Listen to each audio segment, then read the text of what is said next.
Sanibonani balaleli emakhaya, lo umluda poet. Ngizothanda nje ukudlulisa ukubonga bona bonke abantu abangesekayo laba balalela izinkondlo zami bese kuba khona laba baphinde basubscribe ku-channel yami. Ngithi ningayeki niqhubeke njalo.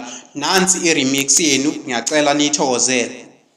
Impilo inzima kulomhlaba, wonke umuntu uyafisa ukwenza kahle. Ngiyafisa ukwenza kahle, nawe uyafisa ukwenza kahle.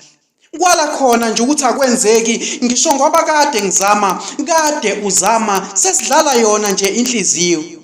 Isinikeza ithemba ithi masiphokophele kuzolunga, lutho kodwa akulungi. Yebo ngisibhalile izinkondlo, ngiculile kodwa lutho akulungi. Ngidlala yona nje inhliziyo, ngidlala wona nje umoya ngoba uyafisa ukwenza kahle. Ithemba angalilahli, mhlambe ngelinye ilanga kuzolunga.